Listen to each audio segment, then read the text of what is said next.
Ceci est mon histoire, la pure vérité. J'ai enterré mon fils il y a 20 ans. Durant 2 décennies, je me suis tenu devant sa tombe chaque dimanche, sans faillir une seule fois. Son numéro de téléphone est resté dans mes contacts, un vestige numérique d'une vie anéantie. Le supprimer m'aurait semblé le perdre une seconde fois, une trahison insupportable.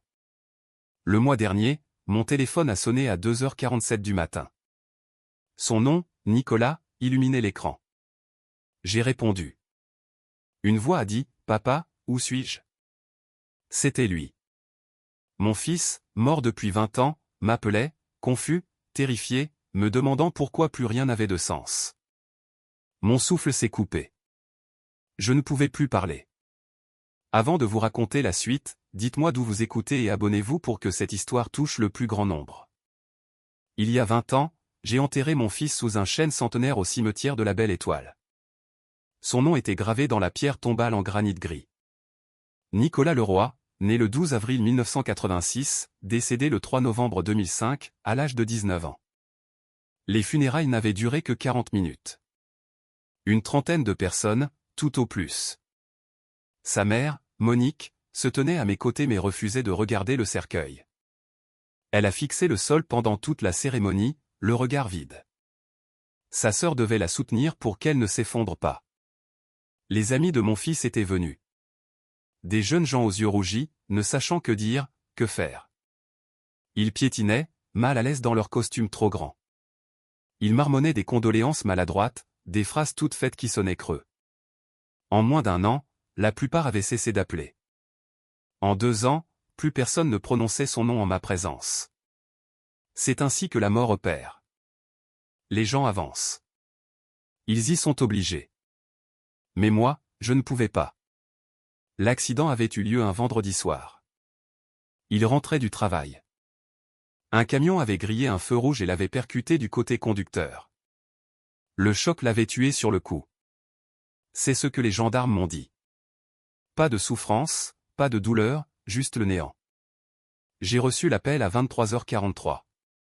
Je me souviens de l'heure exacte car je regardais les informations et j'avais jeté un œil à l'horloge quand le téléphone avait retenti. Un gendarme m'a annoncé qu'il y avait eu un accident. Il m'a dit que je devais me rendre à l'hôpital régional de Chinon immédiatement. J'ai su. Un parent sait toujours. J'ai conduit à plus de 140 km/h.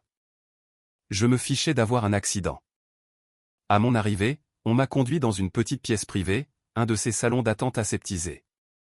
C'est là que j'ai eu la certitude absolue. On n'utilise ces pièces que pour les mauvaises nouvelles. Ils m'ont laissé le voir.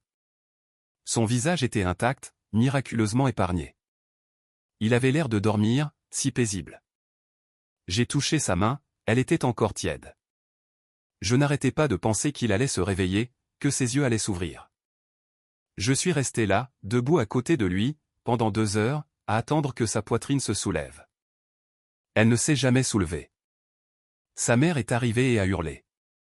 Un cri si perçant que les agents de sécurité sont accourus. Elle s'est effondrée. Ils ont dû lui administrer un sédatif. Elle n'a pas pu procéder à l'identification. Elle n'a pu signer aucun papier.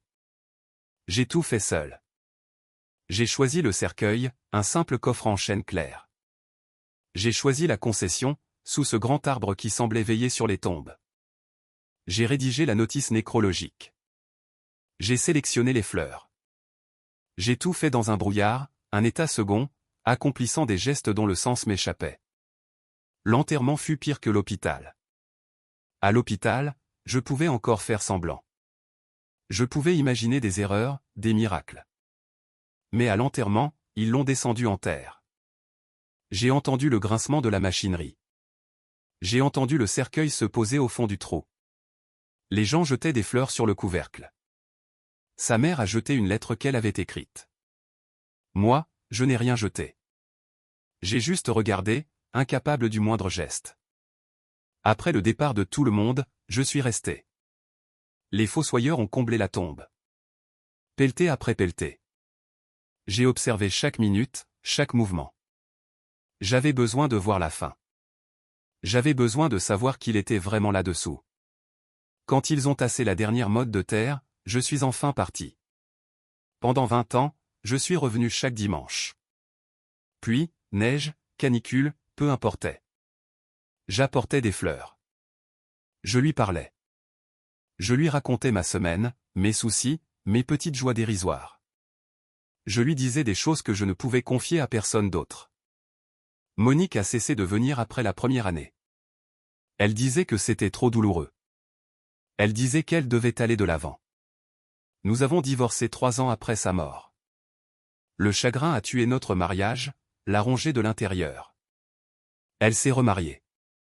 Elle a eu un autre enfant. Elle a bâti une nouvelle vie sur les ruines de l'ancienne. Je n'ai pas pu. J'ai gardé sa chambre exactement comme il l'avait laissée. Ses vêtements pendaient toujours dans l'armoire, dégageant une faible odeur de lui. Ses livres étaient sur l'étagère, attendant d'être lus. Son numéro de téléphone est resté dans mes contacts. Je payais la facture tous les mois, même si la ligne était coupée depuis longtemps. 30 € par mois pour maintenir son numéro en vie dans mon téléphone. C'était ma folie, mon secret. Les gens disaient que j'avais besoin d'une thérapie. Les gens disaient que je devais lâcher prise. Je me fichais de ce que les gens disaient. J'ai appris à vivre autour du vide. On ne se remet jamais de la perte d'un enfant. On apprend juste à marcher prudemment autour du gouffre qu'il a laissé.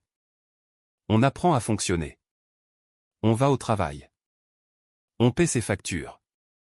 On fait semblant d'aller bien, mais on ne va jamais bien. Chaque anniversaire qui passe sans lui est une torture. Chaque Noël, chaque étape qu'il ne franchira jamais. J'ai vu ses amis obtenir leur diplôme, se marier, avoir des enfants. Mon fils est resté à jamais un jeune homme de 19 ans, figé dans le temps. Un garçon qui n'a jamais pu devenir un homme. J'avais accepté. Je n'avais pas le choix. La mort est définitive. Jusqu'au mois dernier, quand son numéro a illuminé mon téléphone à 2h47 du matin. Le mois dernier, le 14 septembre, mon téléphone a sonné à 2h47. J'étais endormi. Le son m'a réveillé en sursaut. J'ai attrapé le téléphone sur ma table de chevet et j'ai regardé l'écran. Le nom affiché était « Nicolas », le nom de mon fils. Sa photo de contact me fixait, une image prise pour son 18e anniversaire, souriant, vivant. Je suis resté assis dans mon lit, figé, le téléphone à la main. Mon cœur martelait ma poitrine. La pièce semblait glaciale. Mes mains se sont mises à trembler si fort que j'ai failli le laisser tomber. Ce n'était pas possible. Le numéro était désactivé depuis 19 ans. Je l'avais gardé dans mes contacts, mais il ne fonctionnait plus. J'avais essayé de l'appeler des centaines de fois au fil des ans. Je tombais toujours sur un message enregistré disant que le numéro n'était plus en service. Mais maintenant, il m'appelait. Le téléphone continuait de sonner. 4 sonneries, 5 sonneries. Je ne pouvais pas bouger. Mon pouce planait au-dessus du bouton de réponse, mais je ne pouvais pas appuyer. Et si c'était une erreur? Une blague de mauvais goût? Et si je répondais et n'entendais rien? À la 6e sonnerie, quelque chose en moi s'est brisé. J'ai appuyé sur le bouton. J'ai porté le téléphone à mon oreille. Pendant 3 secondes, je n'ai rien entendu. Juste le silence, un silence de mort. Puis j'ai entendu une respiration. Lente, régulière, humaine. Quelqu'un était là. Ma gorge s'est nouée. Je ne pouvais pas parler. J'ai essayé de dire « Allô », mais aucun son n'est sorti. Puis une voix a parlé. Papa. Un seul mot. Murmuré. Confus. Effrayé. La voix de mon fils. Je connais la voix de mon fils. Je l'ai entendue chaque jour pendant 19 ans. Je l'ai entendue dans mes rêves pendant les 20 années qui ont suivi. C'était lui. Pas un enregistrement, pas un souvenir. Lui. Vraiment lui, me parlant à travers le téléphone. Ma vue s'est brouillée. Des larmes coulaient sur mon visage. Je ne pouvais toujours pas parler. Mon corps refusait d'obéir. « Papa, tu es là ?» a-t-il répété. Sa voix s'est brisée. Il semblait désespéré, perdu. J'ai forcé l'air à entrer dans mes poumons. J'ai forcé les mots à sortir de ma gorge. « Nicolas », ai-je chuchoté. Ma voix ne ressemblait pas à la mienne. Silence à l'autre bout du fil. Un long silence. Puis, oui, c'est moi. Où suis-je? Sa question n'avait aucun sens. Où était-il? Quel genre de question était-ce? Qu'est-ce que tu veux dire? Ai-je demandé, la voix tremblante. D'où appelles-tu? Encore le silence. Je l'entendais respirer plus vite maintenant. Une respiration paniquée. Je ne sais pas, a-t-il dit. Je ne sais pas où je suis. Rien n'a de sens. Papa, quelque chose ne va pas. Tout semble faux. Je me suis levé de mon lit. J'ai allumé la lumière. J'avais besoin de penser clairement, mais mon cerveau ne fonctionnait plus. Mon fils était mort. Je l'avais enterré. J'avais vu les fossoyeurs le recouvrir de terre. Cela ne pouvait pas arriver. Nicolas, qu'est-ce qui se passe? Ai-je demandé. Où étais-tu? Je ne savais pas quoi dire d'autre. Que demande-t-on à quelqu'un qui est mort depuis 20 ans? Il a émis un son qui ressemblait à un sanglot. Je ne sais pas, a-t-il dit. Je me souviens de l'accident. Je me souviens du camion qui m'a heurté. Je me souviens être mort. Je l'ai senti, papa. Je suis mort. Mais ensuite, je me suis réveillé et tout était différent. J'ai l'air différent. Je me sens différent. Je suis dans un endroit que je ne reconnais pas. Et les gens passent à côté de moi comme si je n'étais même pas là. J'ai essayé de comprendre ce qui s'est passé, mais rien n'a de sens. J'ai trouvé un téléphone. Ton numéro était le seul dont je me souvenais. Mes jambes ont flanché. Je me suis assis lourdement sur le bord de mon lit. Mon fils se souvenait d'être mort. Il savait qu'il était mort, mais il me parlait. Comment pouvait-il me parler? Es-tu blessé? Ai-je demandé. Question stupide. Il est mort, mais il m'appelle. Rien n'avait de sens. Non, a-t-il dit. Je ne suis pas blessé, mais j'ai peur. Je ne comprends pas ce qui se passe. Peux-tu venir me chercher, s'il te plaît?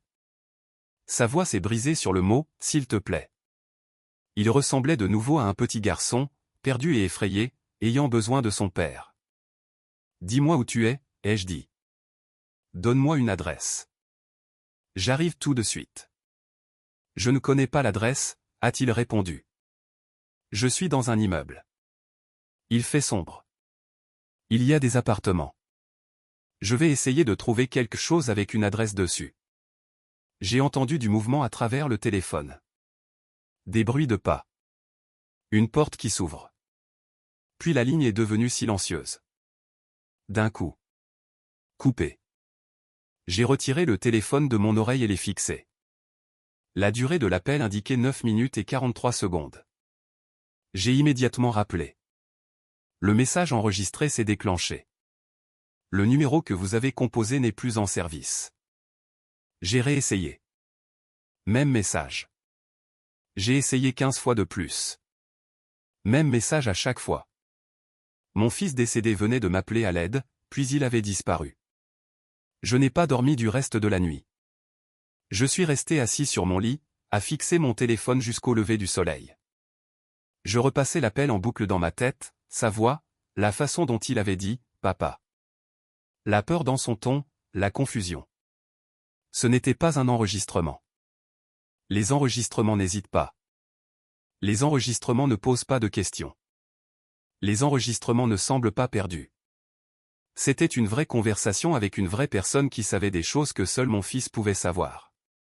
Il connaissait l'accident. Il connaissait mon numéro. Il savait qui j'étais. Mais mon fils était mort. J'avais vu son corps. J'avais touché sa main froide à l'hôpital. J'avais vu fermer le cercueil. Je les avais vus l'enterrer à 2 mètres sous terre. À 6h30 du matin, je suis parti pour le cimetière. J'avais besoin de voir la tombe. J'avais besoin de la preuve qu'il était toujours là. Le matin était froid et gris. Un brouillard bas flottait au-dessus des pierres tombales. Je me suis garé et j'ai marché jusqu'au chêne. Sa tombe était exactement comme d'habitude. La pierre tombale en granit gris, des fleurs fraîches de ma visite 3 jours plus tôt. Le sol était solide et intact. Personne ne l'avait déterré. Personne n'avait touché à la terre. Je me suis agenouillé et j'ai posé ma main sur l'herbe. Elle était froide et humide de rosée. Nicolas, ai-je murmuré. Es-tu là-dessous? Question stupide. Bien sûr qu'il était là-dessous. Je l'avais enterré moi-même. Mais alors, qui m'avait appelé? Je suis resté près de la tombe pendant 1 heure. Je n'ai pas prié. Je ne suis pas croyant. Je suis juste resté assis là, essayant de donner un sens à ce qui s'était passé. Peut-être que je l'avais rêvé. Peut-être que le chagrin avait finalement brisé mon esprit après 20 ans. Peut-être que je devenais fou. Mais quand j'ai vérifié mon téléphone, l'appel était là, dans mon historique. Le nom de Nicolas. 2h47 du matin. 9 minutes et 43 secondes. Pas un rêve, pas une hallucination. Réel. J'ai fait une capture d'écran du journal d'appel. J'avais besoin de preuves. J'avais besoin de la preuve que je ne perdais pas la raison. Puis je suis rentré chez moi et j'ai attendu. Je ne savais pas quoi faire d'autre. 3 jours ont passé. Rien. Pas d'appel, pas de message. J'ai à peine mangé. J'ai à peine dormi. J'ai gardé mon téléphone dans ma main chaque seconde. J'avais peur de prendre une douche car je pourrais manquer un appel. J'avais peur de quitter la maison. Mon voisin a frappé à ma porte pour me demander si j'allais bien. Je n'ai pas répondu.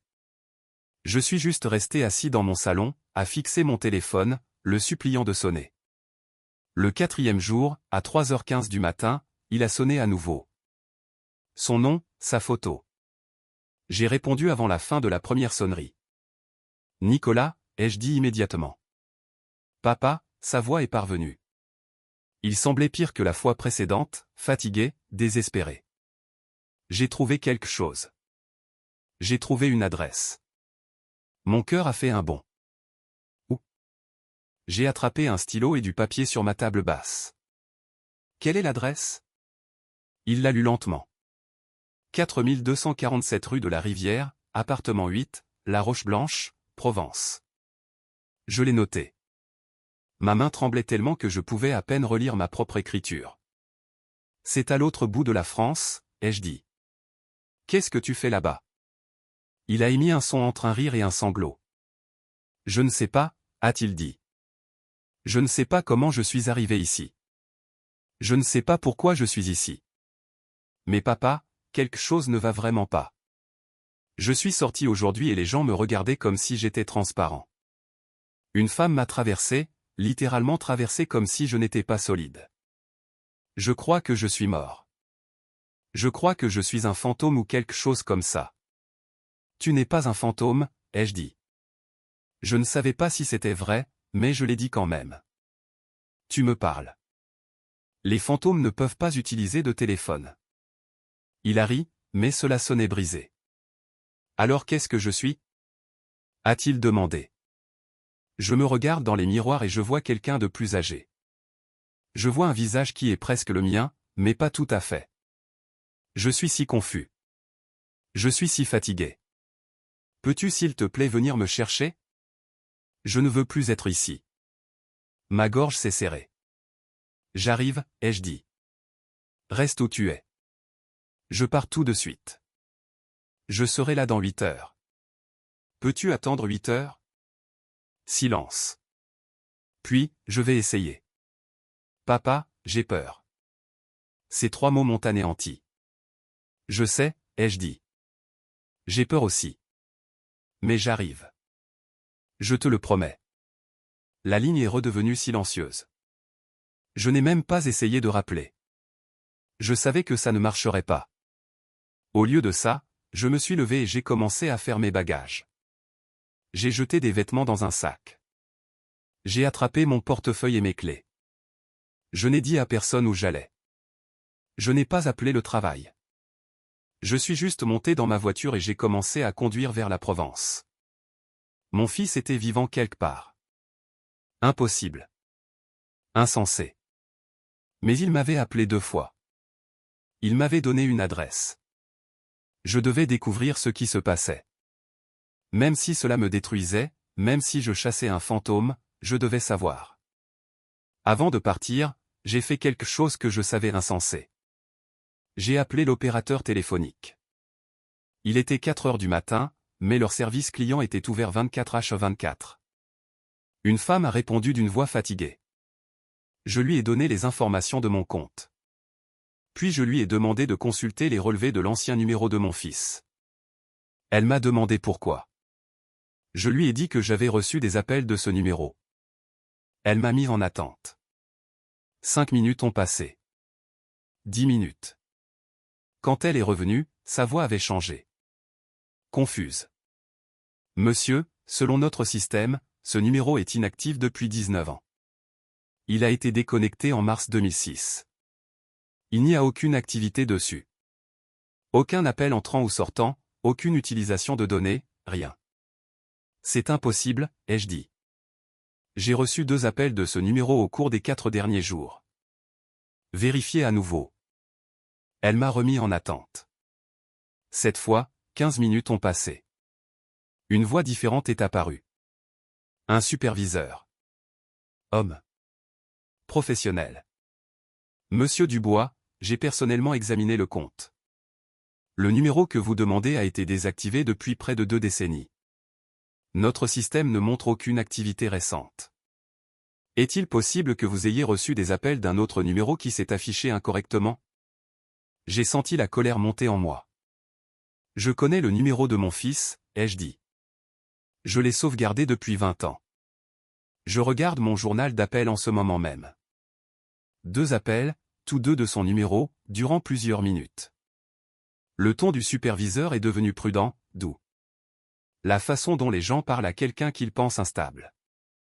Monsieur, parfois le deuil peut nous faire voir des choses qui ne sont pas là. Peut-être devriez-vous parler à quelqu'un, un conseiller ou un thérapeute. Nous avons des ressources que nous pouvons recommander. Je lui ai raccroché au nez. Je n'avais pas besoin d'un thérapeute. J'avais besoin de réponses. J'ai pris d'autres captures d'écran de mon journal d'appel. J'ai enregistré une vidéo de mon téléphone montrant les appels avec la date et l'heure. J'avais besoin de preuves. J'avais besoin de la preuve que je n'étais pas fou.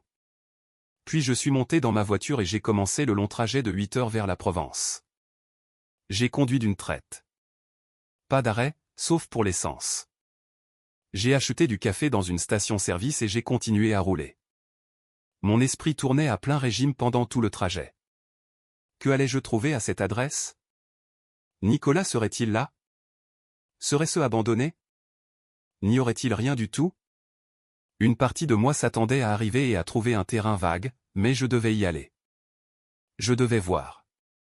L'adresse était gravée dans mon cerveau. 4247 rue de la Rivière, appartement 8, La Roche-Blanche, Provence. Je l'ai entré dans mon GPS. 8h12 minutes.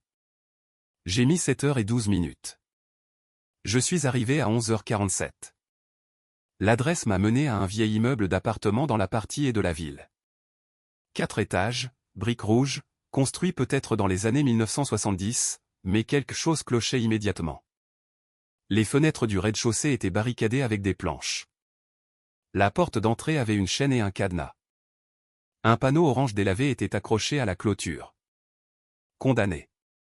Accès interdit. Démolition prévue. Mon estomac s'est noué. Cet immeuble était abandonné. Vide. Comment Nicolas pouvait-il être ici? Je me suis garé de l'autre côté de la rue et l'ai regardé pendant 10 minutes. Ça devait être une erreur. Peut-être que j'avais mal noté l'adresse. Mais quand j'ai vérifié mes notes, c'était bien ça. 4247 rue de la Rivière. C'était ici. Je suis sorti de ma voiture et je me suis approché. La clôture autour de la propriété était en grillage avec des trous coupés à plusieurs endroits, facile à franchir. J'ai regardé autour de moi. La rue était calme. Personne ne regardait. Je me suis glissé à travers un trou dans la clôture et j'ai approché le bâtiment. La porte d'entrée était verrouillée, mais sur le côté, j'ai trouvé une porte avec une serrure cassée. Je l'ai poussée. Elle a grincé assez fort pour me faire sursauter. J'ai attendu. Aucun bruit de l'intérieur. Je suis entré dans l'obscurité. L'odeur m'a frappé immédiatement. Moisissure, pourriture, air vicié. J'ai allumé la lampe de poche de mon téléphone et j'ai regardé autour de moi. J'étais dans un couloir, papier peint qui se décollait, moquettes tachées, graffitis sur les murs. Les portes des appartements pendaient ouvertes des deux côtés. J'ai marché lentement dans le couloir, vérifiant les numéros. Appartement 1, appartement 2, tous vides.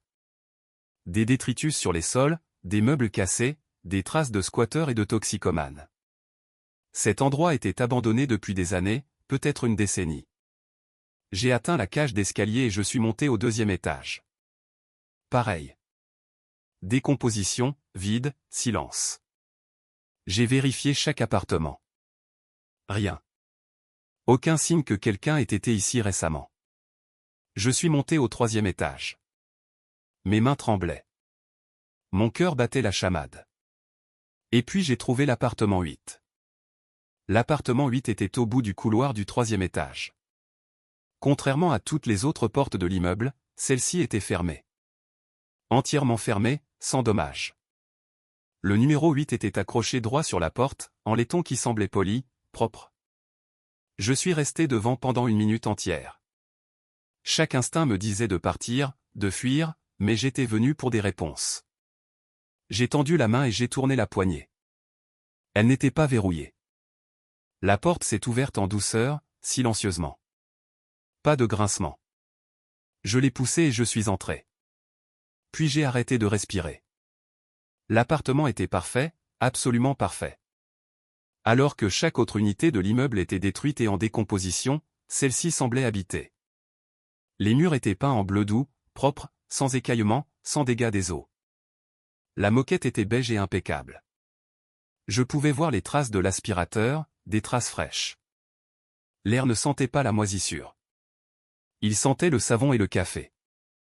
J'ai avancé plus loin à l'intérieur et mes jambes sont devenues faibles. Le salon avait des meubles, un canapé marron, une table basse, une télévision sur un meuble, tout était soigné et agencé, comme un appartement normal, comme la maison de quelqu'un. Sur les murs, il y avait des photographies. Je me suis approché et ma vue s'est brouillée. C'étaient des photos de ma famille. Moi, ma femme et Nicolas. Des photos de quand il était enfant, son premier jour de maternelle, sa fête d'anniversaire pour ses 10 ans, le matin de Noël quand il avait 12 ans, une photo de sa remise de diplôme du lycée. J'avais des copies de ces mêmes photos chez moi, dans ma maison de campagne en Normandie. Comment étaient-elles ici? Qui les avait mises ici? J'ai touché le cadre avec des doigts tremblants. Le verre était propre. Pas de poussière. Elles avaient été accrochées récemment. Je suis passé au mur suivant. Plus de photos. Mais celle-ci était différente. Elle montrait Nicolas plus âgé, dans la vingtaine, dans la trentaine. Des photos qui n'avaient jamais existé. Des photos qui ne pouvaient pas exister car il était mort à 19 ans. Sur une photo, il se tenait devant un bâtiment universitaire, portant une toge de diplômé. Sur une autre, il était assis à un restaurant avec des amis que je ne reconnaissais pas. Une autre le montrait debout devant ce même immeuble, souriant, vivant, paraissant avoir peut-être 35 ans. J'ai sorti mon téléphone et j'ai pris des photos de tout. Mes mains tremblaient tellement que les photos étaient floues. J'ai dû m'appuyer contre le mur. Ce n'était pas possible.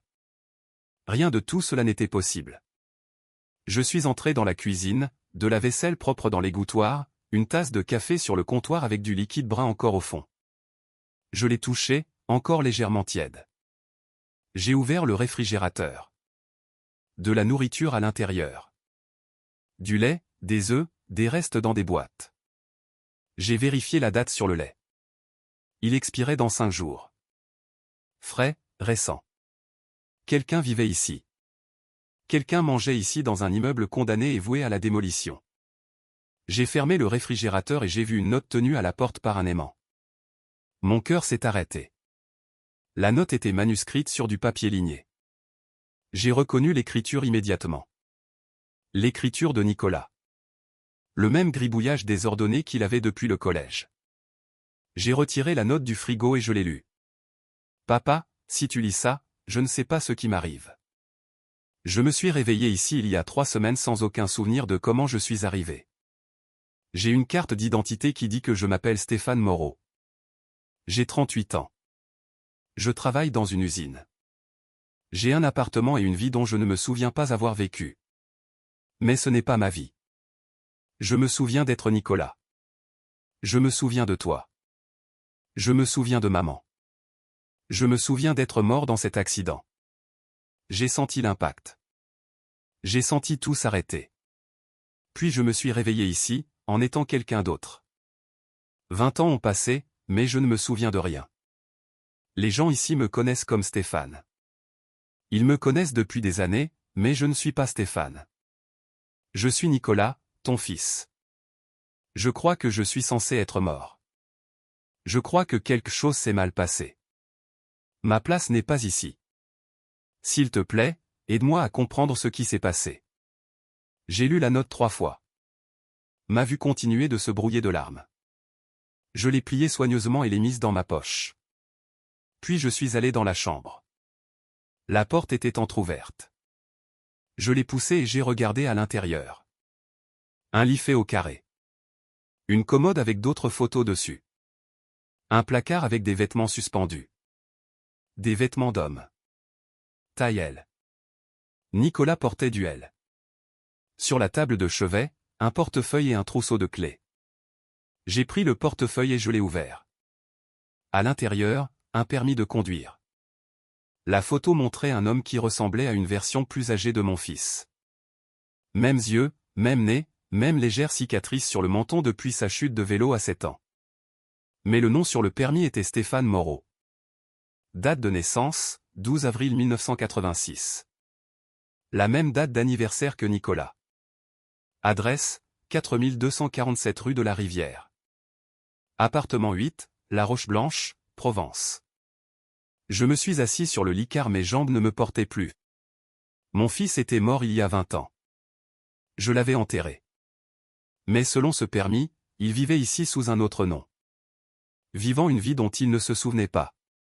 Comment était-ce possible? J'ai sorti mon téléphone pour appeler la gendarmerie.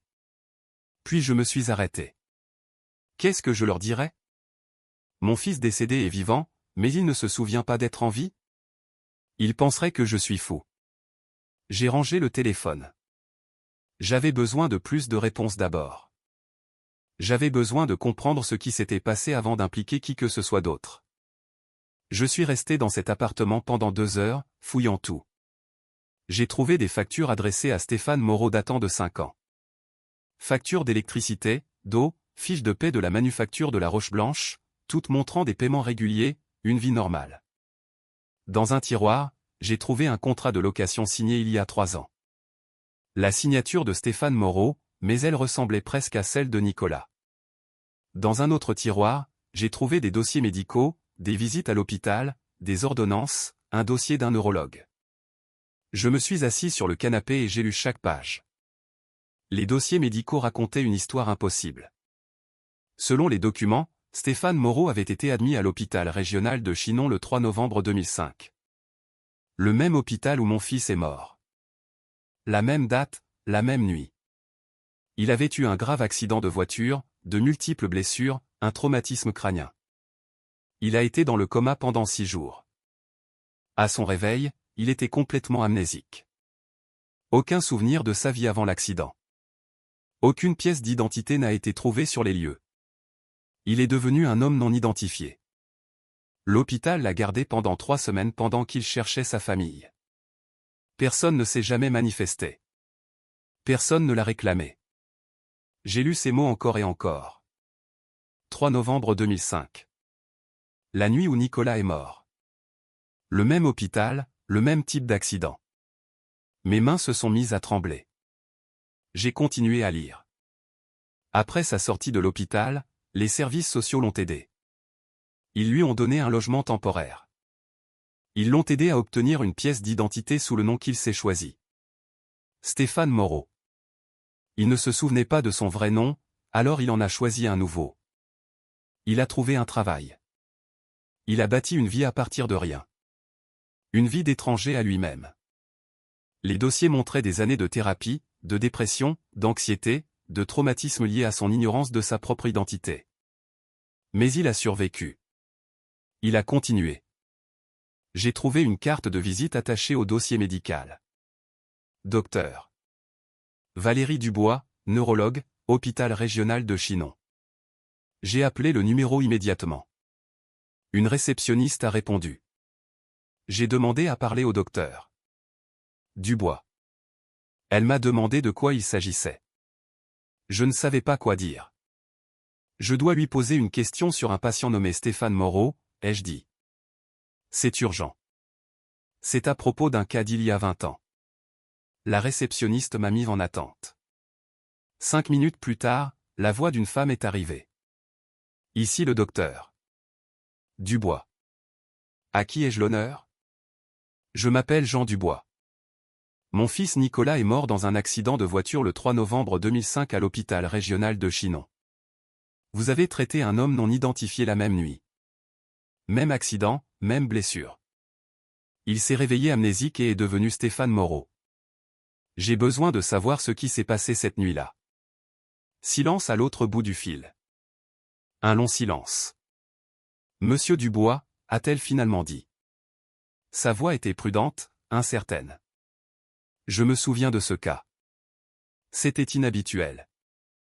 Nous avons eu 2 jeunes hommes amenés de la même intersection à moins d'1 heure d'intervalle. Tous 2 étaient dans un état critique. Tous 2 avaient un grave traumatisme crânien. L'un n'a pas survécu. L'autre a survécu mais a perdu toute mémoire de son identité. Y avait-il une chance qu'ils aient été confondus? Ai-je demandé, la voix tremblante. Leur dossier aurait-il pu être mélangé? Pourrait-il y avoir eu une erreur sur celui qui est mort? Un autre long silence. Monsieur Dubois, suggérez-vous que nous avons mal identifié le corps de votre fils? Son ton avait changé, maintenant sur la défensive. Je suggère que quelque chose s'est mal passé cette nuit-là, ai-je dit. Je suggère que le garçon qui a survécu pourrait en fait être mon fils. Je l'ai entendu feuilleter des papiers. Ce serait impossible, a-t-elle dit. Nous utilisons les empreintes digitales, les dossiers dentaires quand ils sont disponibles. Nous ne faisons pas ce genre d'erreur. Mais vous n'aviez pas d'empreinte pour l'homme non identifié, n'est-ce pas? Ai-je dit. Il n'avait pas de papier d'identité, pas de portefeuille, rien. Vous n'avez jamais su qui il était vraiment. Encore le silence. Monsieur Dubois, je comprends que vous êtes en deuil, mais ce que vous suggérez n'est tout simplement pas possible. Votre fils a été identifié par vous-même à l'hôpital. Vous l'avez vu. Vous avez confirmé son identité. Elle avait raison. J'avais identifié le corps de Nicolas. J'avais vu son visage. Mais si je m'étais trompé? Si, dans mon état de choc et de chagrin, j'avais fait une erreur? Si le garçon dans ce lit n'était pas Nicolas? Pouvez-vous retrouver les dossiers de cette nuit-là? Ai-je demandé. S'il vous plaît, j'ai besoin de tout voir. Les heures d'admission, les notes de traitement, tout sur les 2 patients. Le docteur Dubois a soupiré. Monsieur Dubois, ces dossiers ont 20 ans. J'aurais besoin d'une permission pour les divulguer. J'aurais besoin d'une autorisation en bonne et due forme. Ce n'est pas quelque chose que je peux simplement vous donner. Ma frustration a explosé. Mon fils m'a appelé, ai-je dit. 2 fois, depuis un numéro de téléphone déconnecté. Il m'a donné une adresse. Je suis assis dans son appartement en ce moment même, en train de regarder ses dossiers médicaux. Quelque chose s'est passé cette nuit-là. Quelque chose que personne n'a compris. S'il vous plaît, aidez-moi à découvrir ce que c'était. La ligne est restée silencieuse si longtemps que j'ai cru qu'elle avait raccroché. Puis elle a reparlé, sa voix plus douce maintenant. Donnez-moi jusqu'à demain, a-t-elle dit. Je vais rassembler tout ce que je peux trouver. Mais monsieur Dubois, je dois vous demander de vous préparer à la possibilité que vous n'aimiez pas ce que vous trouverez. Parfois, le chagrin nous fait voir des choses qui ne sont pas là. Je l'ai remercié et j'ai mis fin à l'appel. Puis je suis resté assis dans l'appartement silencieux, entouré de preuves d'une vie impossible. Mon fils décédé avait vécu ici sous un autre nom, sans aucun souvenir d'être mon fils. Et d'une manière ou d'une autre, il y a 3 semaines, il avait commencé à se souvenir. J'ai passé la nuit dans cet appartement. Je ne pouvais pas partir. Je suis resté assis sur le canapé, attendant que Nicolas franchisse la porte, attendant que le téléphone sonne. Rien ne s'est produit. À un moment donné, je me suis endormi.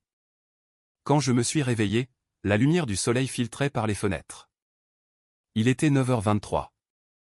Mon téléphone avait 6 appels manqués, tous du docteur Dubois. Je l'ai rappelé immédiatement. Elle a répondu à la première sonnerie. Monsieur Dubois, j'ai trouvé quelque chose, a-t-elle dit. Sa voix semblait différente, secouée. Pouvez-vous venir à l'hôpital? J'ai besoin de vous le montrer en personne. J'ai conduit jusqu'à l'hôpital régional de Chinon, le même endroit où j'étais allé il y a 20 ans quand on m'avait dit que Nicolas était mort. Le même bâtiment, le même parking.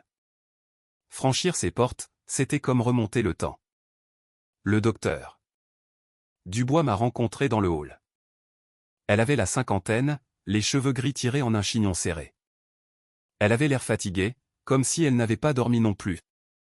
Suivez-moi, a-t-elle dit. Elle m'a conduit à un petit bureau au 3e étage et a fermé la porte derrière nous. Sur son bureau, il y avait plusieurs dossiers épais et un ordinateur portable. J'ai passé toute la nuit à fouiller les archives, a-t-elle dit. Elle s'est assise et m'a fait signe de m'asseoir en face d'elle. Ce que j'ai trouvé n'a aucun sens, mais vous devez le voir. Elle a ouvert le premier dossier et a étalé des papiers sur le bureau. Le 3 novembre 2005, 2 patients ont été admis dans cet hôpital suite à des accidents de la route à la même intersection.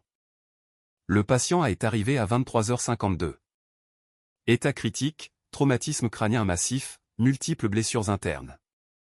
Il a été déclaré mort à minuit 17 le 4 novembre. Vous avez identifié ce patient comme étant votre fils, Nicolas Leroy. Elle a glissé un document vers moi. Un certificat de décès. Nicolas Leroy. J'avais déjà vu ça. J'en avais une copie à la maison dans une boîte que je ne pouvais me résoudre à ouvrir. Le patient B est arrivé à 23h58, a poursuivi le docteur Dubois, 6 minutes après le patient A. Également en état critique, également un grave traumatisme crânien, mais il était assez stable pour être opéré. Nous l'avons opéré pendant 7 heures. Il a survécu mais est tombé dans le coma. Quand il s'est réveillé 6 jours plus tard, il souffrait d'amnésie rétrograde complète. Aucun souvenir d'avant l'accident. Aucune pièce d'identité n'a été trouvée. Il est devenu notre homme non identifié. Elle a ouvert un autre dossier. Des dossiers médicaux, des photos. C'est Stéphane Moreau, l'homme non identifié qui a survécu. Elle a tourné son ordinateur portable vers moi et a ouvert un fichier. Des photos côte à côte sont apparues à l'écran. À gauche, une photo d'hôpital de novembre 2005. Un jeune homme dans un lit d'hôpital, bandé, meurtri, inconscient. À droite, une photo de permis de conduire, Stéphane Moreau, prise des années plus tard, le même homme plus âgé. J'ai fixé les 2 images, le souffle coupé. C'est mon fils, ai-je murmuré. Le visage de gauche ressemblait à Nicolas. Les yeux, la forme de sa mâchoire, des traits que je reconnaîtrais n'importe où. C'est lui. C'est Nicolas. Le docteur Dubois s'est penché en avant. Monsieur Dubois, voici ce qui n'a pas de sens. J'ai retrouvé les dossiers d'admission originaux de cette nuit-là. Les 2 patients venaient de la même scène d'accident. Tous 2 conduisaient des véhicules impliqués dans la même collision. Mais selon le rapport de gendarmerie, il n'y a eu qu'un seul accident de voiture cette nuit-là à cette intersection. Un camion a grillé un feu rouge et a heurté une berline. Un conducteur dans la berline, un conducteur dans le camion, 2 personnes au total. Mais nous avons traité 2 patients avec des blessures presque identiques, du même endroit, presque en même temps. Je n'arrivais pas à comprendre ce qu'elle disait. Comment est-ce possible? Ai-je demandé. Elle a secoué la tête. Ce n'est pas possible, sauf si quelqu'un a fait une erreur dans les rapports. Sauf s'il y a eu en fait 2 accidents distincts à quelques minutes d'intervalle qui ont été enregistrés comme un seul. Ou sauf si. Elle s'est interrompue. Sauf si quoi? Ai-je exigé. Elle semblait mal à l'aise. Sauf si les patients ont été d'une manière ou d'une autre confondus lors de l'admission. C'était une nuit chaotique. Plusieurs cas de traumatisme, un personnel débordé. Si deux jeunes hommes avec des blessures similaires arrivent à quelques minutes d'intervalle, si leurs dossiers ne sont pas correctement étiquetés immédiatement, si quelqu'un fait des suppositions sur quel patient et qui. Vous êtes en train de dire que vous avez peut-être déclaré la mauvaise personne morte? Ai-je dit d'une voix blanche. Les mots sonnaient comme des couteaux sortant de ma bouche. Le visage du docteur Dubois est devenu pâle. Je dis qu'il y a pu y avoir une confusion sur l'identification des patients à un moment critique. Je dis que des erreurs, bien que rares, peuvent se produire. Je dis que l'homme qui a survécu en tant qu'homme non identifié a le même groupe sanguin que votre fils, à peu près le même âge, des caractéristiques physiques similaires et, d'après les photos d'admission, des traits faciaux similaires malgré le traumatisme. Elle a sorti un autre document. C'est le rapport de gendarmerie original de cette nuit-là. Il ne mentionne qu'une seule victime dans la berline. Nicolas Leroy, 19 ans. Mais il note également que des papiers d'identité ont été trouvés sur les lieux, dans le véhicule. J'ai identifié son corps, ai-je dit. Ma voix sonnait creuse. Je l'ai vu. J'ai touché sa main. Le docteur Dubois a hoché lentement la tête. Vous avez identifié un corps qui présentait un grave traumatisme facial. Dans un moment de détresse émotionnelle extrême, au milieu de la nuit, après qu'on vous ait dit que votre fils était mort. Monsieur Dubois, le cerveau humain sous ce type de stress ne voit pas toujours clairement. Et nous ne remettons pas toujours en question ce qu'on nous dit quand cela confirme nos pires craintes. Je me suis levé. La pièce semblait trop petite, trop chaude. Alors, vous me dites que j'ai enterré la mauvaise personne? Que j'ai visité la mauvaise tombe pendant 20 ans, que mon fils a été en vie tout ce temps et que je ne le savais pas? Le docteur Dubois s'est levé aussi. Je vous dis qu'il y a des irrégularités dans les dossiers qui méritent une enquête. Je vous dis que Stéphane Moreau pourrait avoir besoin d'un test ADN. Je vous dis que ce qui s'est passé cette nuit-là n'est peut-être pas aussi clair que tout le monde le pensait. Elle m'a tendu un bout de papier avec une adresse dessus. C'est là que travaille Stéphane Moreau. Manufacture de la Roche Blanche, équipe de nuit. Il devrait y être ce soir à partir de 23h. Mais monsieur Dubois, vous devez vous préparer. Si cet homme est votre fils, il ne se souvient pas d'être votre fils. Il a vécu toute une vie d'adulte en tant que quelqu'un d'autre. L'aborder pourrait être traumatisant pour vous deux. J'ai pris le papier. Mes mains étaient engourdies. S'il y a la moindre chance que ce soit Nicolas, je dois le voir, ai-je dit. Je dois savoir. Le docteur Dubois a hoché la tête. Je comprends. J'ai préparé un kit de test ADN. Si vous pouvez obtenir un échantillon, un frottis buccal, ou même un cheveu avec la racine, nous pouvons le comparer à votre ADN.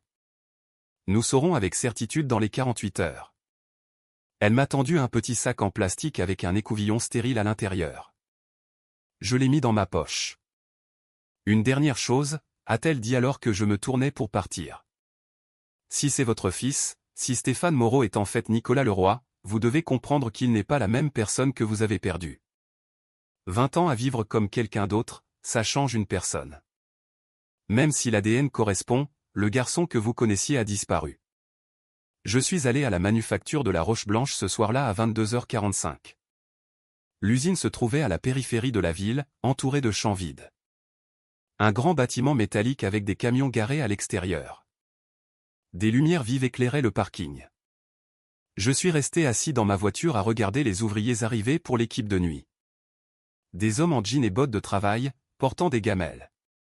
Je ne savais pas à quoi ressemblait Stéphane Moreau maintenant. Je n'avais que la photo du permis de conduire et les photos de l'appartement.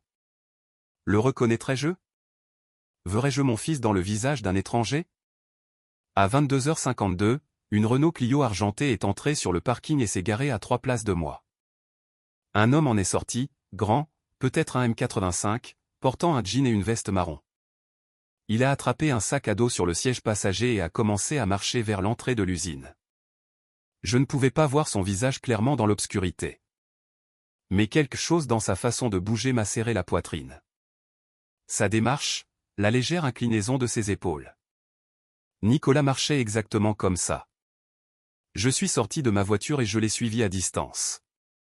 Il a atteint l'entrée et est passé sous les lumières vives au-dessus de la porte. Je me suis arrêté de marcher. Mes jambes ne voulaient plus bouger. Je pouvais le voir clairement maintenant. Son visage. Il était plus âgé, des rides autour des yeux, une mâchoire plus lourde, mais c'était le visage de Nicolas, 20 ans plus vieux, exactement comme il aurait été s'il avait vécu.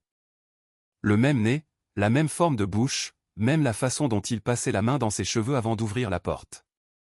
Nicolas faisait ce geste exact 1000 fois.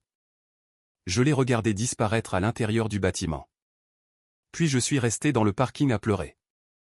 Pas des larmes silencieuses, des sanglots bruyants que je ne pouvais pas contrôler. Mon fils était vivant. Il avait 38 ans et il était vivant et travaillait de nuit dans une usine. J'ai attendu dans ma voiture pendant 3 heures, essayant de décider quoi faire. Je ne pouvais pas simplement aller le voir. Que dirais-je? Salut, je suis ton père. Tu es mort il y a 20 ans, mais en fait tu es vivant. Tu ne t'en souviens juste pas. Il me prendrait pour un fou. Il appellerait la sécurité. J'avais besoin de preuves d'abord. J'avais besoin du test ADN. À 2h15, les ouvriers ont commencé à sortir pour leur pause. Des groupes d'hommes fumant des cigarettes et buvant du café dans des thermos. Puis je l'ai vu. Stéphane. Nicolas. Il est sorti seul et s'est dirigé vers le bord du parking, loin des autres. Il s'est appuyé contre la clôture et a regardé le ciel. Je suis sorti de ma voiture et j'ai marché vers lui. Mon cœur battait si fort que j'ai cru que j'allais m'évanouir. Chaque pas semblait impossible. Quand j'étais à 6 mètres, il m'a remarqué. Il s'est tourné et m'a regardé directement. Nos regards se sont croisés. Pendant 3 secondes, nous nous sommes juste regardés. J'ai vu la confusion traverser son visage. Puis autre chose. De la reconnaissance peut-être, ou une familiarité qu'il ne pouvait pas expliquer. « Je peux vous aider ?» a-t-il demandé. Sa voix, la voix de Nicolas, mais plus profonde, plus rauque qu'après des années de vie. J'ai ouvert la bouche, mais aucun mot n'est sorti. « Vous allez bien ?» a-t-il demandé. Il a fait un pas vers moi, l'inquiétude sur son visage. « On dirait que vous avez vu un fantôme. » L'ironie de ces mots a failli me briser. « Je suis désolé, ai-je réussi à dire. C'est juste que... Vous ressemblez à quelqu'un que je connaissais. » Il a étudié mon visage plus attentivement maintenant. Son expression a changé. Incertain, troublé. « C'est bizarre, a-t-il dit lentement. Vous m'êtes familier aussi. On s'est déjà rencontrés? J'ai secoué la tête. Je ne crois pas. Je ne suis pas d'ici. Mais je me suis rapproché. Assez près pour voir la cicatrice sur son menton. La petite cicatrice de l'accident de vélo quand il avait 7 ans. Elle était là, estompée mais visible. Comment vous appelez-vous? Ai-je demandé. Stéphane, a-t-il dit. Puis il a hésité. Stéphane Moreau. Et vous? J'ai failli dire Jean. J'ai failli lui dire la vérité, mais je me suis retenu. Marc, ai-je menti? Marc Mercier. Il a hoché la tête mais a continué à me fixer comme s'il essayait de résoudre une énigme. Ça va vous paraître fou, a-t-il dit. Mais j'ai l'impression de vous connaître, de vous avoir déjà vu. Peut-être dans un rêve ou quelque chose comme ça. Ma gorge s'est nouée. Peut-être, ai-je murmuré. Il a ri nerveusement. Désolé. Je sais que ça semble insensé. J'ai des rêves étranges ces derniers temps. Très vifs, sur une vie que je ne me souviens pas avoir vécue. Quel genre de rêve? Ai-je demandé. Il semblait mal à l'aise. C'est stupide. Juste le stress probablement. Mon thérapeute dit que c'est mon cerveau qui essaie de combler les vides de mon amnésie. J'ai eu un accident il y a longtemps. Perdu tous mes souvenirs d'avant. Parfois, mon esprit invente des histoires pour expliquer les pièces manquantes. Il s'est frotté le visage avec lassitude. Dernièrement, les rêves ont été intenses. Je vois des gens que je ne reconnais pas mais qui me semblent être de ma famille. Je vois des endroits où je ne suis jamais allé mais qui me semblent être chez moi. Et il y a cet homme qui apparaît sans cesse. Un homme plus âgé, toujours triste, qui me regarde toujours. Je crois que c'est censé être mon père, mais je ne me souviens pas d'avoir eu un père. Je ne pouvais plus respirer. Il rêvait de moi. À quoi ressemble-t-il? Ai-je demandé. Dans les rêves, le père. Stéphane m'a regardé longuement. Ses yeux se sont légèrement plissés. Comme vous, a-t-il dit doucement. Il vous ressemble exactement. L'air entre nous semblait électrique, lourd.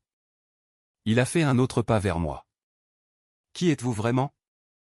A-t-il demandé. Pourquoi ai-je l'impression de vous connaître? Je voulais tout lui dire. Je voulais le serrer dans mes bras et ne jamais le lâcher, mais je me suis forcé à rester calme.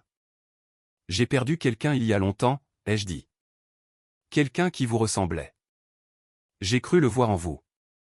Je suis désolé de vous avoir dérangé. Je me suis tourné pour partir. Je devais partir avant de m'effondrer complètement. Attendez, a crié Stéphane. Je me suis arrêté. Comment s'appelait-il? La personne que vous avez perdue. Je l'ai regardé à nouveau, son visage, le visage de mon fils.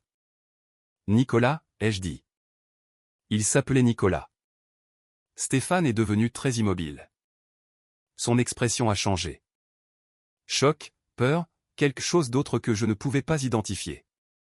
C'est impossible, a-t-il murmuré. Comment connaissiez-vous ce nom? Mon cœur s'est arrêté. Que voulez-vous dire? Ai-je demandé. Il semblait secoué maintenant, pâle. J'ai ces rêves. Dedans, les gens m'appellent Nicolas, pas Stéphane. Nicolas. Je me réveille toujours confus parce que ce n'est pas mon nom, mais tout le monde dans les rêves utilise ce nom comme s'il m'appartenait. Il a sorti son téléphone avec des mains tremblantes.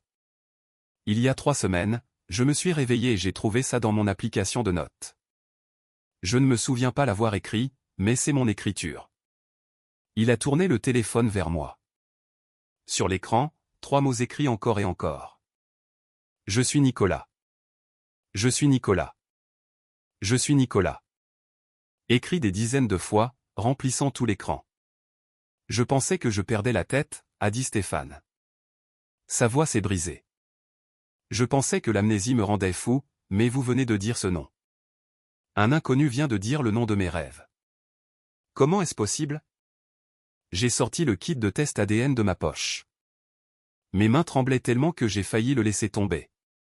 J'ai besoin de vous demander quelque chose, ai-je dit. Et j'ai besoin que vous me fassiez confiance même si vous ne me connaissez pas. Me laisserez-vous prendre un échantillon d'ADN? Juste un frottis buccal. Ça ne fera pas mal. Ça prendra 10 secondes.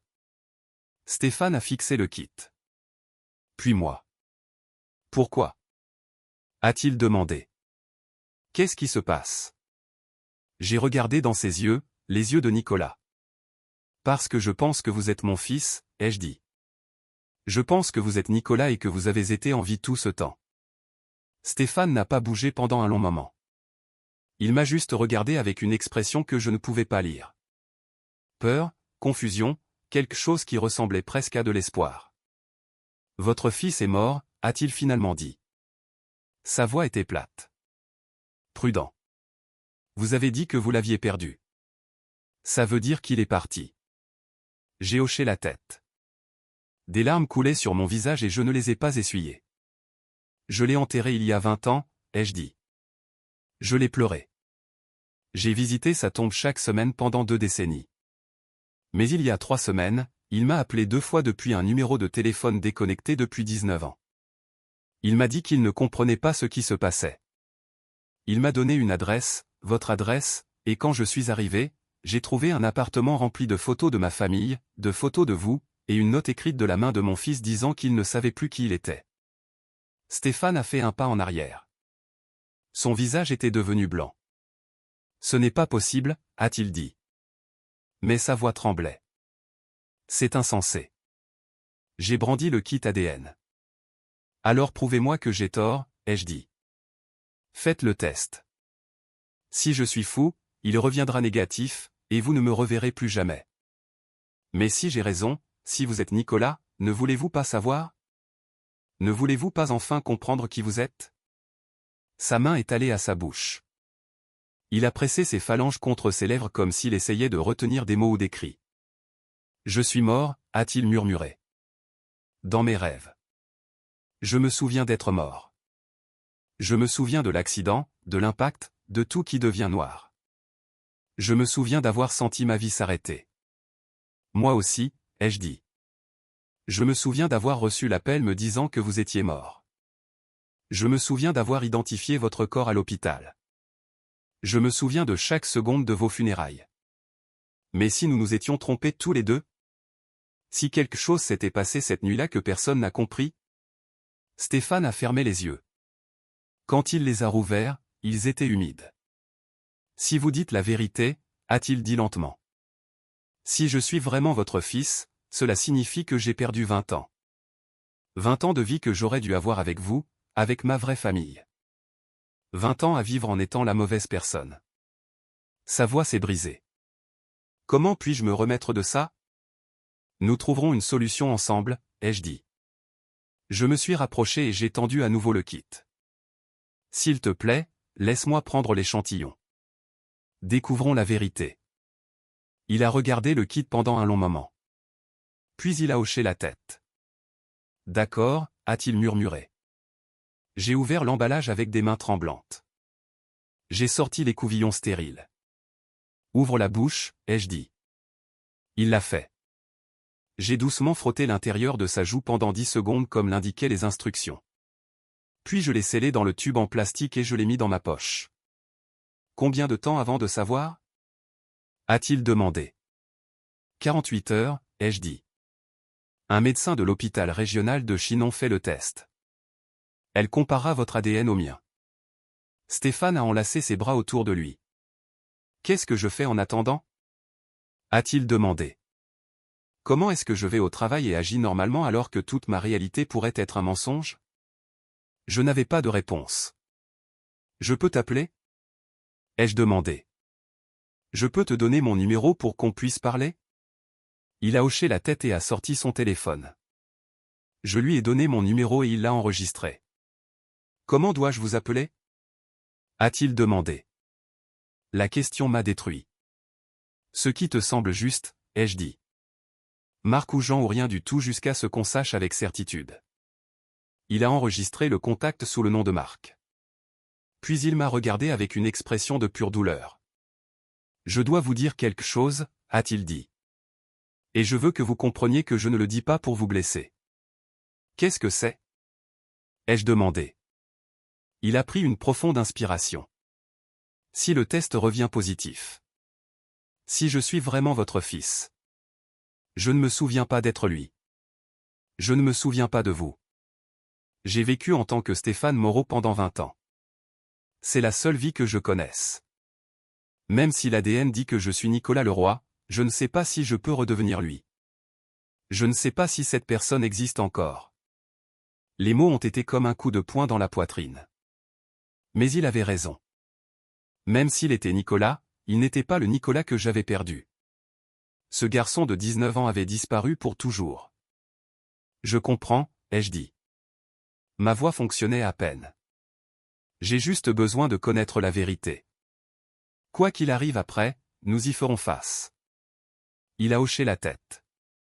Puis il a fait quelque chose que je n'attendais pas.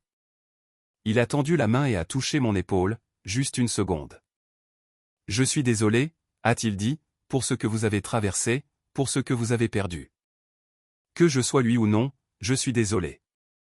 Puis il s'est retourné et est reparti vers l'usine. Je l'ai regardé partir. Je suis resté dans ce parking jusqu'au lever du soleil. 2 jours plus tard, le docteur Dubois m'a appelé. J'étais de retour dans cet appartement. J'y étais resté en attendant les résultats.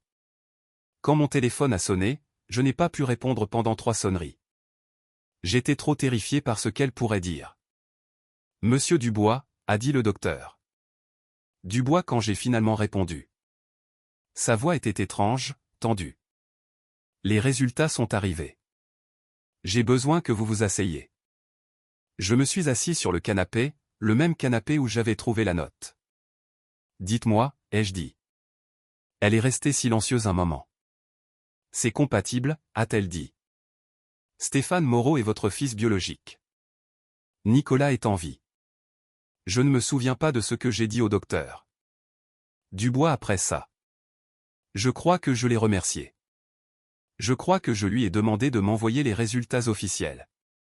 Puis j'ai mis fin à l'appel et je suis resté assis en silence pendant 1 heure. Mon fils était vivant. Le test le prouvait. Nicolas Leroy n'est pas mort le 3 novembre 2005. Quelqu'un d'autre est mort.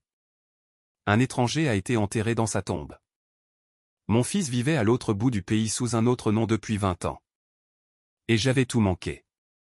Sa vingtaine, sa trentaine, 2 décennies de sa vie disparues. Je ne les récupérerai jamais. Il ne les récupérerait jamais. J'ai appelé Stéphane. Il a répondu à la première sonnerie. C'est positif, ai-je dit. Ma voix était creuse, vide. Le test ADN. Tu es Nicolas. Tu es mon fils. Silence à l'autre bout. Un long, terrible silence. Puis je l'ai entendu pleurer. Pas des larmes silencieuses, des sanglots profonds et brisés. Je ne sais pas quoi faire, a-t-il dit entre 2 respirations. Je ne sais pas comment être lui. Je ne me souviens pas de lui. J'ai pleuré aussi. Nous sommes restés au téléphone à pleurer ensemble pendant 10 minutes. Aucun de nous ne parlait, juste respirer et pleurer et essayer de traiter quelque chose qui ne pouvait pas être traité. Je peux te voir ? Ai-je finalement demandé. On peut se retrouver quelque part et parler ? Il est resté silencieux un moment. Ouais, a-t-il dit. Ouais, j'ai besoin de te voir. J'ai besoin d'essayer de comprendre ça. Nous nous sommes retrouvés dans un bistrot du coin 2 heures plus tard. Je suis arrivé le premier et je me suis assis dans une banquette près de la fenêtre. Quand il est entré, je me suis levé sans réfléchir. Il m'a vu et s'est arrêté. Nous nous sommes regardés à travers le restaurant. Puis il s'est approché lentement et s'est assis en face de moi. De près, à la lumière du jour, je pouvais voir si clairement Nicolas dans son visage. Mais je pouvais aussi voir l'étranger qu'il était devenu. Les rides, le hâle, la vie vécue sans moi. Je ne sais pas par où commencer, a-t-il dit. Sa voix était rauque d'avoir pleuré. J'ai passé toute ma vie d'adulte à ne pas savoir qui j'étais, et maintenant je sais. Mais ça ne semble pas réel. On dirait que c'est arrivé à quelqu'un d'autre. J'ai hoché la tête. Je t'ai enterré, ai-je dit. Je t'ai pleuré. J'ai visité ta tombe chaque semaine. J'ai gardé ta chambre exactement comme tu l'avais laissée, et tu étais en vie tout ce temps. Il a mis son visage dans ses mains. Je suis tellement désolé, a-t-il dit. Je sais que ça ne veut rien dire. Je sais que désolé ne répare pas 20 ans, mais je suis désolé que tu aies dû traverser ça. Ce n'est pas ta faute, ai-je dit. Rien de tout cela n'est de ta faute. Quelque chose s'est mal passé cette nuit-là. L'hôpital a tout mélangé. Tu t'es réveillé sans savoir qui tu étais, et ils n'ont jamais compris. Personne n'est à blâmer. Mais même en le disant, je sentais de la colère contre l'hôpital, contre la gendarmerie, contre celui qui avait fait l'erreur qui nous a volé 20 ans à tous les deux. Qu'est-ce qu'on fait maintenant ? A demandé Stéphane. Comment on avance après ça ? Je n'avais pas de réponse. Je ne sais pas, ai-je dit honnêtement. Tu es mon fils. L'ADN le prouve. Mais tu es aussi Stéphane Moreau. Tu as une vie, un travail, une identité. Je ne peux pas te demander d'abandonner ça et de devenir quelqu'un dont tu ne te souviens pas. Il m'a regardé avec des yeux humides. Mais je veux essayer, a-t-il dit. Je veux savoir qui j'étais. Je veux te connaître. Je veux comprendre la vie que j'ai perdue. Même si je ne peux jamais m'en souvenir complètement, je veux essayer. Ces mots m'ont donné quelque chose que je n'avais pas ressenti depuis 20 ans. L'espoir. Alors on y va doucement, ai-je dit. On passe du temps ensemble. On parle. Je te raconte des histoires sur qui tu étais. Tu me racontes qui tu es devenu. On déchiffre ça un jour à la fois. Il a tendu la main sur la table. Sa main tremblait. Je l'ai prise. Sa main était plus grande que dans mon souvenir, plus rugueuse. Mais quand je l'ai tenue, j'ai ressenti quelque chose que je pensais ne plus jamais ressentir. La main de mon fils dans la mienne. Nous sommes restés dans ce bistrot pendant 4 heures. Je lui ai parlé de son enfance, de ses premiers mots, de ses jouets préférés, de la fois où il s'est cassé le bras en tombant d'un arbre, de sa remise de diplôme, de ses rêves d'aller à l'université. Il a écouté chaque mot comme s'il entendait une histoire sur un étranger. Peut-être que c'était le cas, mais parfois, une lueur de reconnaissance brillait dans ses yeux.